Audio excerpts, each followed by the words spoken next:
The Avengers radio series, a cultural phenomenon in South Africa back in the 1970s. South Africa was a country with no national television service. It wasn't until 1976 that the country would get its first taste of television broadcasts. But before that, radio was the primary medium of entertainment and information for the masses.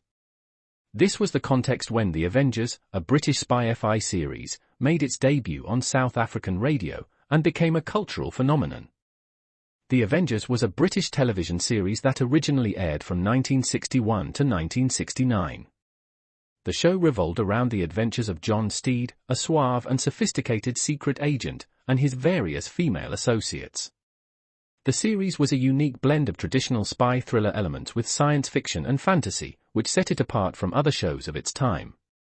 While the series was hugely popular in the UK and had also made a significant impact in the American markets, being one of the rare British series given a network transmission slot, it was virtually unknown in South Africa. This was primarily due to the lack of a national television service in the country until 1976. However, as a film series, The Avengers was able to gain some exposure in South Africa through film rentals. But it was the launch of the radio series that truly brought The Avengers to the masses in South Africa. Come and listen at www.myclassicradio.net. 21st Precinct, aka 21st Precinct and 21st Precinct, it was a police drama broadcast on CBS Radio from July 7, 1953, to July 26, 1956. It was initially a summer replacement for My Friend Irma. The program was produced in cooperation with the Patrolmen's Benevolent Association of the City of New York and presented adaptations from true criminal records in New York. From the policeman's point of view. Historically, the 21st Precinct had been located near Gramercy Park in Manhattan, but in 1929 the department reorganized the precinct numbering, and the 21st designation was dropped from use. No such precinct existed during the show's run, nor does a 21st exist today. However, the fictional precinct's territory corresponds closely to that of the Upper East Side's 23rd Precinct as it has existed since 1929. Stanley Niss was the producer-writer-director. The role of Precinct Captain Frank Kennelly was played by Everett Sloan for the first 109 episodes and briefly in episode 135. During episode 109, Captain Frank Kennelly was promoted to Deputy Inspector and reassigned out of the 21st Precinct. He was replaced by Captain Cronin James Gregory, 1955-56, and Les Damon, 1956. Other cast regulars were Ken Lynch as Lieutenant Matt King, Harold Stone as Sergeant Waters, Jack Arissa as Sergeant Collins, and Santos Ortega as Lieutenant Gorman. The program's announcer began the program's opening each week. 21st Precinct. It's just lines on a map of the city of New York. Most of the 173,000 people wedged into the 9/10 of a square mile between 5th Avenue and the East River wouldn't know, if you asked them, that they lived or worked in the 21st. Whether they know it or not, the security of their persons, their homes, and their property is the job of the men of the 21st. At that point the lead actor would complete the introduction. The 21st Precinct. 160 patrolmen, 11 sergeants and 4 lieutenants of whom I'm the boss. My name is Kennelly. Frank Kennelly. I'm captain in command of the 21st. Art Hanna, Bob Hill, and Hugh Holder were the program's announcers. The series was produced by John Ives. It was usually directed and written by Stanley Niss. Another source lists Niss as producer. Come and listen at www.myclassicradio.net. The Abbott and Costello Show, produced and transcribed in Hollywood for your listening and laughing pleasure with chuckles with a carload and music by Matty Malvick. So hold on to your chairs, folks. Here they are, Bud Abbott and Lou Costello.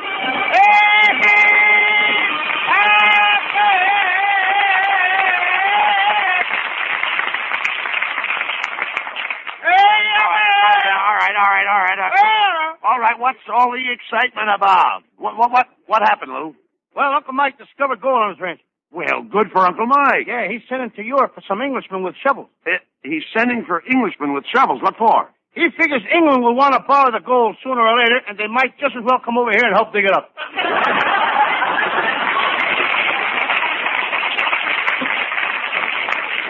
Oh, let's face it, Costello. Your Uncle Mike is a moron. Oh, no, he's not. No? He's going to be a great scientist someday. Right now, he's working on a new insecticide. He is? Yes. Last week, he got out his notebooks and locked himself in his laboratory with 10,000 mosquitoes. He released the mosquitoes and was going to write down the mosquitoes' behavior. Then what did he write? Nothing. He was so busy scratching, he didn't have time to write. Just as I thought. He's as big and nincompoop as you. No, he's not. Right now, he's crossing a rubber plant with a banana. What does he expect to get? A girdle you can slide into.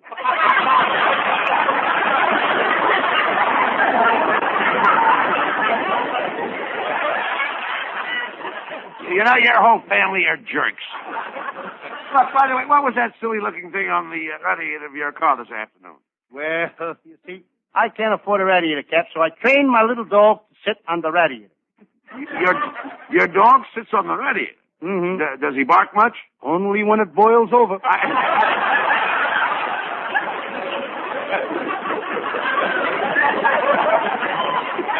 I gotta leave you now, Abbott. I got a job as a babysitter. You a babysitter? Yep. Babysitters are girls. Well, what's wrong with the man? My Uncle Jim Kelly was a sitter. He isn't around anymore, though. He isn't? What happened? While he was sitting, the warden pulled the switch. Oh, get him out.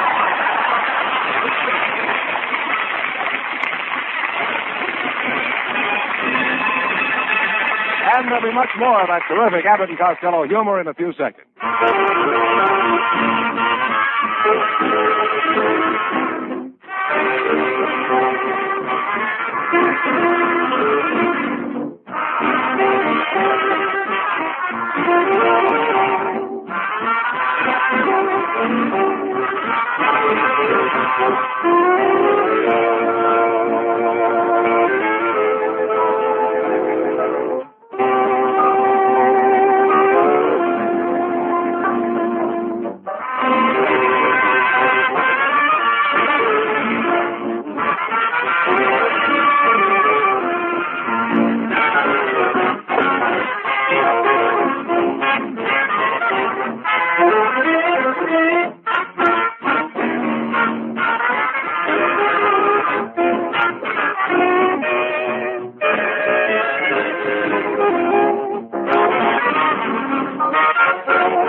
Take it easy. What are you so excited about? Calm down. What's the matter? I'm worried, Abbott. What do you mean? My Aunt May is in terrible shape. Well, what's the matter with her? She's got hallucinations. She thinks she's a taxicab. She thinks she's a taxicab. Yeah. Why doesn't Uncle Mike call a doctor? Why should he? She gets him to work faster than the Sunset bus.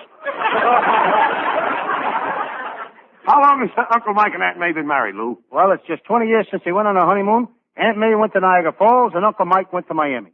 Wait a minute. You mean they weren't together on their honeymoon? No, Uncle Mike said that a honeymoon is the happiest time of your life, and why let marriage spoil it? Well, it's wonderful to think that your Aunt May and your Uncle Mike have been married for 20 years. Yeah. But really, Abbott, what's wonderful about it? Uncle Mike thought she loved him, but for the whole 20 years she hated him. Hated him like poison. And now they have 17 children. Wait a minute. She hated him. Why did they have 17 children? Well, it was her idea. She was just trying to lose him in a crowd.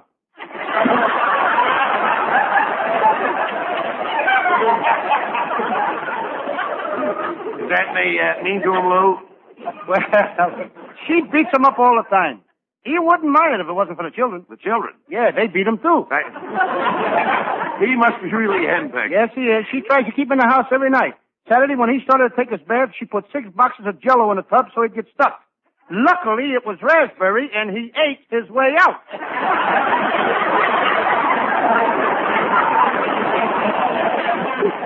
Well, they don't have a very happy home life, do they, Lou? No. Saturday night, Uncle Mike played pinochle all afternoon, and when he came home at 6 o'clock, there was no dinner on the table. Well, where was your Aunt May? Down at the bowling alley. She's down there 7 days a week. Well, that's a shame. Yep, Uncle Mike should have never got her that job setting pins. Well, look, wasn't your Uncle Mike married once before? Yeah, but his first wife passed away. Well, now that's too bad. Uncle Mike had such a tough time collecting the insurance that sometimes he almost wishes she hasn't died. What did your Uncle Mike do before he got married, Lou? Well, he was quite a Romeo, Abbott. For 2 years, he carried a torch for a girl in Pennsylvania. He carried a torch for a girl in Pennsylvania? She was a coal miner, and it gets pretty dark in those tunnels. Didn't he ever work for a living? Sure, he had a job in a canned soup factory. He was in the chicken soup division. He was a dragger. Now, wait a minute. What are the duties of a dragger in a canned soup factory? Very simple. When a 1,000-gallon tank of hot water was ready, he'd drag a chicken through it. Well, it's no wonder your Aunt May fights with Uncle Mike. Yeah. You should have seen Aunt May Sunday night, Abbott. She was so mad at Mike that she said she was going to pack her suitcases and leave him forever. Now he's really worried. He is? Yep. She ain't even started to pack her suitcases yet. What a couple they are. Mike isn't a bad-looking guy, but I can't see what he ever saw in your Aunt May. She was very popular in Patterson when she was a young girl. She was? Yes, the Patterson Electric and Power Company voted her Miss Alternating Current of 1915. Costello, that's about the year you were born back in Patterson, isn't it? Yes. I'm Patterson's favorite son. What do you mean? Just last week, the people of Patterson erected a statue in the very spot where I was born. The spot where you were born, where was that? Right in the middle of the Greyhound bus depot. You were born right in the middle of the Greyhound bus depot? It was raining and my mother couldn't get a taxi. Costello, you talk like an nincompoop. Tell me, does your whole family suffer from stupidity? Indeed not. They enjoy every minute of it.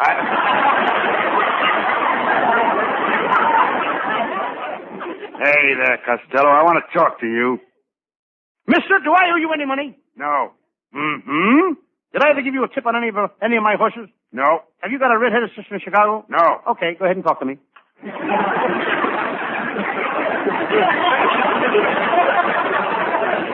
Do you give away prizes on this program?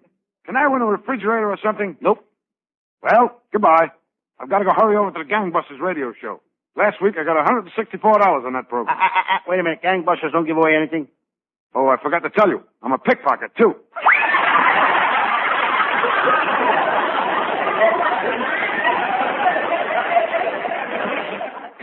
Now I know where I saw that guy, Abbott. It was the 30th anniversary party. Yours.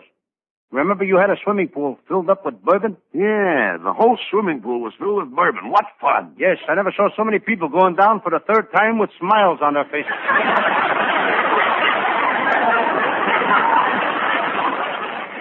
Well, never mind that. The whole town is talking about my anniversary party. Didn't my wife Betty look beautiful? I'm very proud of my wife. Every man in town was fighting over her, but I got her. Abbott, you didn't fight hard enough. My wife is a beautiful woman. She hasn't got a wrinkle in her face. She hasn't, huh? Then what are those things? Dents? Costello, you know nothing about women. I don't even know why I even discussed the subject of women with you. Well, it's not my fault, Abbott. I led a very sheltered life. Then I met a lovely little redhead, and I learned about women from her. You did? I'll never forget our first date. We sat on the riverbank in the moonlight. She moved closer to me, then I moved closer to her. Then the moon went behind a cloud. Then it happened. Why, she let me tighten a string on her ukulele.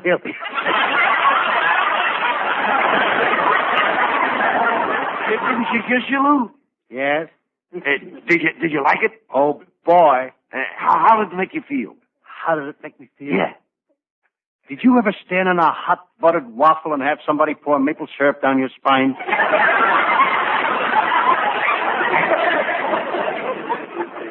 How did you get along with her, Lou? Oh, good. The second time we had a date, I took her sightseeing on a bus. Rubberneck? No, but I tickled her a little.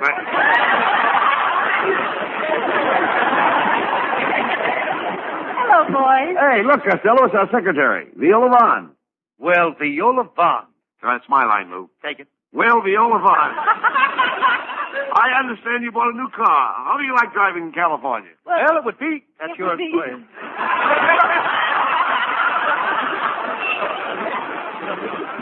It would be all right if it weren't for the pedestrians.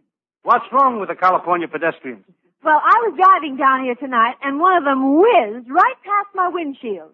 The dirty coward was pole vaulting across the street. Sneaky devils, ain't they? Viola, why don't you take me for a ride down the beach tonight? I should say not. Costello, Viola's only kidding. She really likes you, but you've got to do something to show that you like her. That's right, Costello. Do something brave. Do something brave? Uh-huh. I know what I'll do. I'll join the army and help fight the British. But we're not fighting the British. That's all the better. That way nobody can get hurt. Costello, you know, you've been acting kind of queer lately. Hey, wait a minute. Come to think of it, you're right, Viola. Yesterday afternoon, I saw him sitting up in a tree in Griffith Park. Costello, what were you doing up in that tree? Signing autographs? Signing autographs? Yes, the robins thought I was Woody Woodpecker.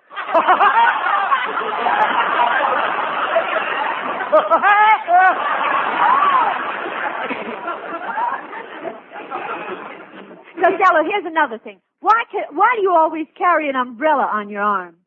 Why don't you get a girl on your arm? You know, a girl is much nicer than an umbrella. Oh, I don't know, kiddo. When you're through with a girl, can you fold her up and hang her in a closet?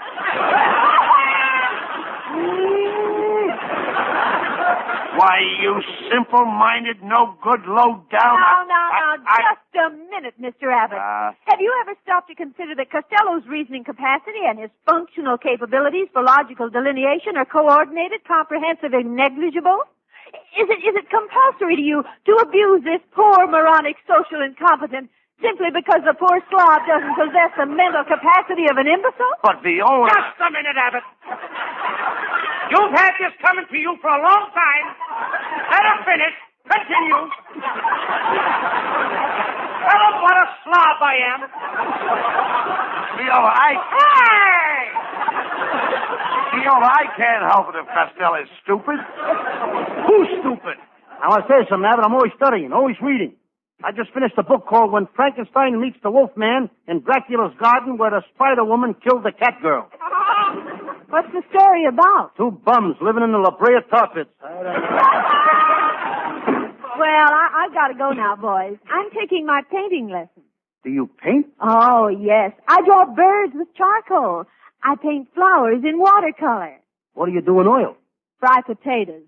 Go on, Costello. You know, Abbott, there's a girl going places. She is? Yes, sir. If she hurries, she can be the first one in line to collect her unemployment insurance. I'll get that. He just started taking piano lessons. You know, Costello, ever since you started playing the part of Sam Shovel, private detective, you've got your nose in everybody's business. You've been as busy as an ant. Ants are busy? Certainly. Then why are they always going to picnics?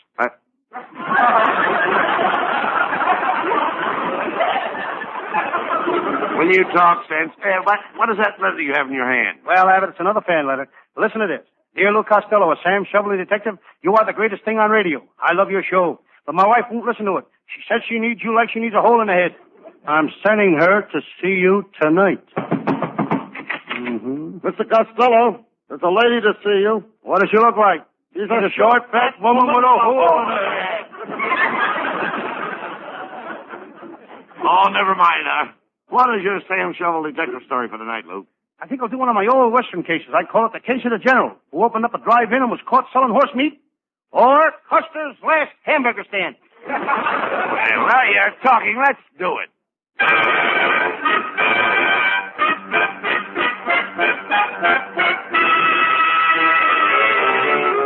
I'm Sam Shovel, private detective. I remember my first case. Three-eyed Maxie the murderer. He had 3 eyes.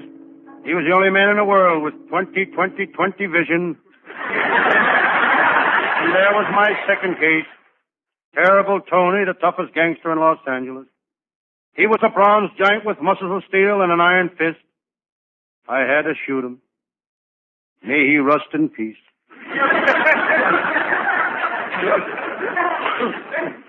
15 years in the detective business takes a lot out of you. But I feel as strong and vigorous as the day I started. Right now I could tear Superman in half. But I don't want to ruin the rest of the paper.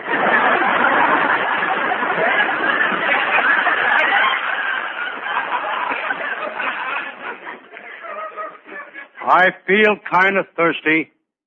I go to the sink. This Los Angeles water is getting harder every day. I glanced out of my window. There's the headquarters of the Republican Club. On the window there's a sign, GOP. I just found out what GOP means. Gone out permanently.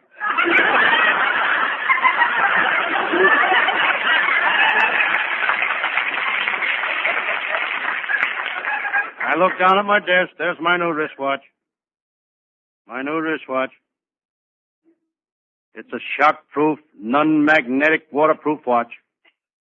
The directions say don't take this watch out of the box. Fresh air ruins it. I think I'll give it to my secretary. What a secretary. She got the job the hard way. The hard way. She knew how to type.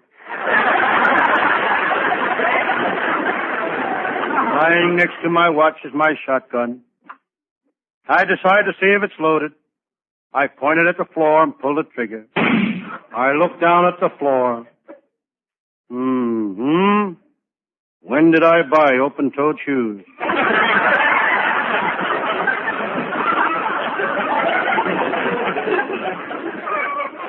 I reach in my coat pocket. Here's a wallet I found last night. I hope I can find the owner.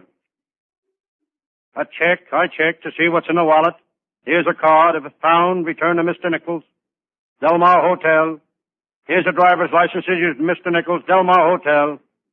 Here's a birth certificate with the name Nichols. Here's the pink slip for a new Hudson sedan issued to Mr. Nichols, Delmar Hotel. Well, here's $600 in cash. Looks like I'll have to keep the money. Serves that guy right. He should carry some identification.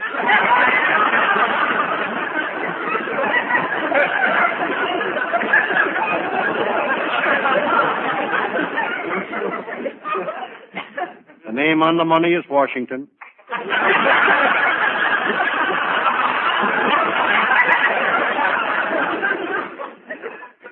Now, let me see. Oh, yes.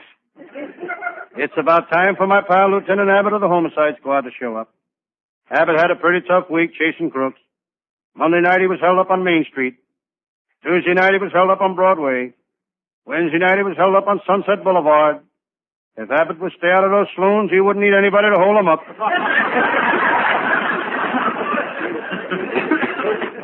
Lieutenant Abbott don't have to work. He was born with a silver spoon in his mouth. This was okay until he found out that all the other kids had tongues.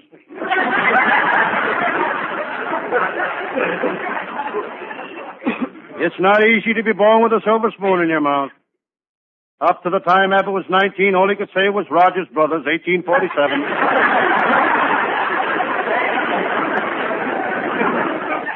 Before he became a detective, Abbott was a motorcycle cop. He was the only cop on the force that had traffic eyes. Real traffic eyes. They'd always look both ways before crossing each other. No matter what case Lieutenant Abbott goes out on, he's never stuck. Hello, Sam Shovel, private detective speaking. Hello, Sam. This is Lieutenant Abbott. Sam, what time do the vaults open in the Fourth National Bank? At 9 o'clock tomorrow morning. Not till 9 o'clock tomorrow morning? That's right, Lieutenant Abbott. You can't get in those vaults till 9 o'clock tomorrow morning. Who wants to get in? I'm trying to get out.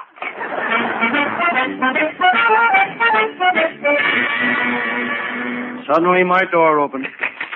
Sam Shovel. It was my pal, Lieutenant Abbott. He was scared to death. He was perspiring.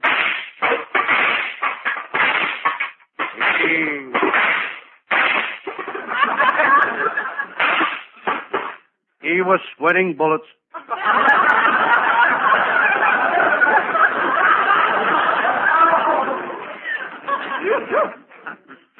Lieutenant Abbott, how'd you get out of that bank vault? Sam, I'll tell it to you all in a nutshell. Can't you tell it to me here? I don't think we'd both fit in a nutshell. Sam, I've been working on a series of bank burglaries. Monday night, the Kelly gang held up the First National Bank. Tuesday, they held up the Second National Bank. Wednesday, they held up the Third National Bank. So tonight, I was waiting for them at the Fourth National Bank. And you caught them? Nah. Tonight, they held up the First National Bank again. But enough about myself. Enough about my trouble, Sam. Sam, you don't look good. What's the matter? I didn't get any sleep last night, Lieutenant. A burglar climbed into my bedroom window and made me get out of bed. I stood there shivering in my long underwear. Why didn't you holler for help? He had a gun, and I was afraid to open my trap.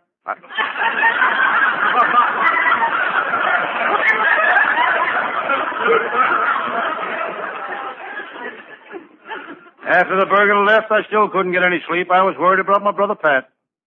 He kept poking his head into my room. Well, lots of guys poke their heads into their brothers' rooms. On the end of a stick?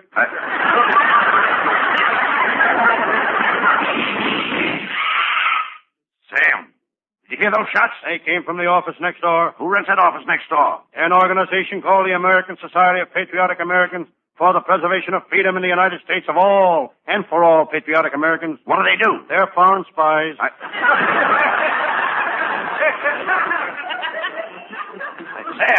Sam, look. There's the guy that did the shooting. He's coming in here. He's got a gun. So this is the place I've been looking for, eh? Where's Sam Shovel, the private detective? What do you want with him? I'm gonna kill him. I hate radio detectives. I hate them all. The Thin Man, the Fat Man, Ellery Queen. But most of all, I hate Sam Shovel.